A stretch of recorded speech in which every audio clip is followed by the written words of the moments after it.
اب یہ محرم کا مہینہ چل رہا ہے، اس میں بھی کئی بدعتیں ہوتی ہیں۔ محرم کے مہینے میں شربتوں کا بنانا، محرم کے مہینے میں نئے کپڑے نہیں پہننا، زیور اتار دینا، محرم کے مہینے میں اپنے بیٹیوں کو سسرال کو بھیج دیے وہاں پر نئے کپڑوں کا بھیجنا، پھر اسی طرح محرم کے مہینے میں 1 کو مبارکبادی دینا، نیا سال ہمارا شروع ہوا بلکہ خوشیاں منانا اور چنگے بنانا، ایسے فاتحہ دینا، خاص نمازیں پڑھنا، خاص اذکار پڑھنا، نوحہ کرنا، تعزیہ بنانا، اور اسی طرح محرم کے جلوس نکالنا، محرم کے پنجے بٹھانا، محرم کے سواریاں بٹھانا، وہ سواریوں کے پاس جانا اور ان کے سامنے جھکنا، اتنی ساری بدعتیں ہیں۔ اور اس محرم کے مہینے کو منحوس سمجھنا، منحوس سمجھ کے اس محرم کے مہینے میں نکاح نہ کرنا، اس محرم کے مہینے میں کوئی بھی اچھا کام نہیں ہوتا سمجھنا، اس طرح جتنے بھی ہیں یہ سب عقیدے غلط ہے، یہ سب بدعتیں ہیں، ان کا دور دور تک کوئی اسلام سے لینا دینا نہیں ہے، دور دور تک اس میں اللہ کے رسول صلی اللہ علیہ وسلم کا کوئی طریقہ ہم کو نہیں ملتا۔ اور ماشاءاللہ محرم کے تعلق سے میں کچھ ویڈیوز اور کچھ پوسٹرز بنا کے شیئر کر رہا ہوں، تو کل کی بات ہے، کل یا پرسوں کی بات ہے، ماشاءاللہ ایک کرناٹک سے ایک عورت کال کرتی ہے، ایک خاتون کال کر کے بولتی ہے کہ فیاض بھائی میں آپ کا بنایا ہوا وہ پوسٹر دیکھی ہوں اور اس پر نمبر تھا تو میں کال لگا کے بولی آپ نے جو کہا بالکل سچی بات ہے، لوگ ایسے ہی کرتے ہیں، اس محرم کے مہینے کو منحوس سمجھ کے اس میں شادیاں نہیں کرتے۔ میں یہ بات بولنے کے لیے آپ کو کال کی ہوں کہ میری شادی محرم کے مہینے میں ہوئی اور وہ بھی اماس کے دن ہوئی، لوگ اماواس کو بھی برا سمجھتے ہیں، تو میری شادی اماواس کے دن محرم کے مہینے میں ہوئی اور الحمدللہ میرے بیٹے ہیں، بیٹیاں ہیں، سب کے شادیاں ہو چکے ہیں، الحمدللہ آج تک میری عمر جو گزری ہے، پوتے پوتیاں نواسے نواسیاں بھی ہیں شاید ان کو، تو اتنی عمر میری گزر گئی ہے، لیکن اللہ کے فضل سے آج تک میرے کو محرم میں شادی کرنے کی وجہ سے کوئی تکلیف، کوئی پریشانی، کوئی ٹینشن نہیں، آج تک ایک سکون کی زندگی گزر رہی، بچے بھی بہت اچھے ہیں، جہاں بیٹیوں کو شادیاں کر کے دی وہاں پر بھی داماد بہت اچھے ہیں، سب ٹھیک چل رہا ہے۔ تو یہ بات میں آپ کو بتانے کے لیے میں کال کی ہوں، بلکہ خوشی سے کال کر کے بتاتی۔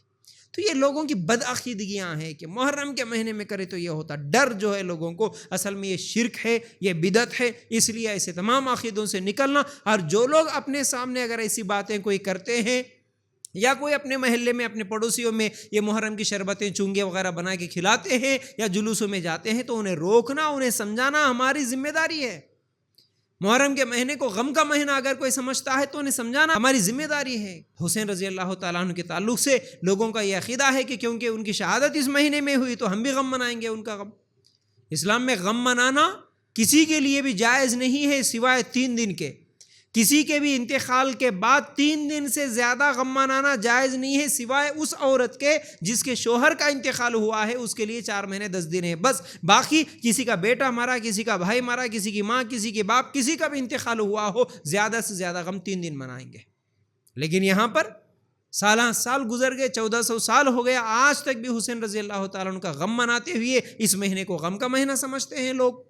اس میں شادیاں نہیں کرتے، مچھلی نہیں کھاتے، زیورات نہیں پہنتے، کیا کیا چیزیں کرتے ہیں، یہ سب بدعتیں ہیں، یہ سب غلط ہے، یہ سب گناہ ہے، یاد رکھو۔ اصل میں محرم میں کیا کرنا ہے، کیا نہیں کرنا ہے؟ محرم میں کرنے کے کاموں میں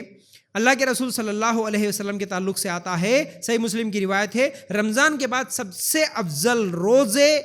اللہ کے مہینے محرم کے مہینے کے روزے ہیں، اس لیے اس مہینے میں زیادہ سے زیادہ روزہ رکھا کرو، اللہ کے رسول صلی اللہ علیہ وسلم کی حدیث ہے۔ تو زیادہ سے زیادہ روزے رکھ سکتے ہیں ہم، 20 روزے، 15 روزے، 25 روزے، آپ کی مرضی، پورا مہینہ نہیں، لیکن روزے زیادہ سے زیادہ رکھ سکتے ہیں۔ لیکن کم سے کم کتنے رکھیں؟ اللہ کے رسول صلی اللہ علیہ وسلم عاشوراء کا روزہ رکھنے کی ترغیب دیے، جیسا کہ اللہ کے رسول صلی اللہ علیہ وسلم نے فرمایا عاشوراء کا روزہ پچھلے 1 سال کے گناہوں کا کفارہ ہے۔ عاشوراء کسے کہتے ہیں؟ محرم کی 10 تاریخ کو عاشوراء کہتے ہیں، تو محرم کی 10 تاریخ کو روزہ رکھنا چاہیے۔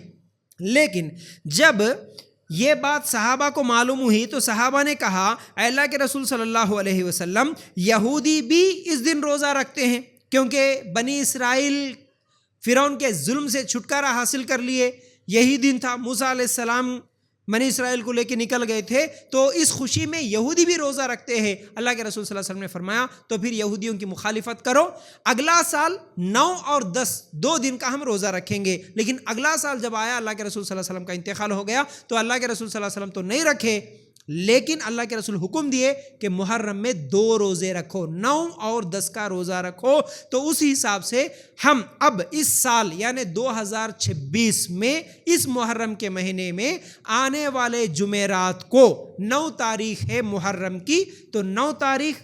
اور 10 تاریخ جمعہ کو ہے، تو 9 اور 10 کا روزہ رکھیں گے۔ تو اس سال 2026 جون کے مہینے میں محرم کے عاشورے کا روزہ جو رکھنے والے ہیں ان لوگوں کے لیے آنے والی جمعرات، آنے والا جمعہ جو 25 اور 26 تاریخ کو ہے، 25 تاریخ کو جمعرات اور 26 تاریخ کو جمعہ ہے، یہ 2 دن جون 25 اور جون 26 کو روزہ رکھنا ہوگا۔ اس کی فضیلت کیا ہے؟ اللہ کے رسول صلی اللہ علیہ وسلم نے فرمایا جو عاشورہ کا روزہ رکھتے ہیں ان کے لیے پچھلے 1 سال کے صغیرہ گناہ معاف ہوتے ہیں۔ تو اس لیے صرف کرنے کا کام کوئی ہے تو محرم میں روزہ رکھنا ہے، اس کے علاوہ دوسرا کوئی کام ہمیں کرنا نہیں ہے۔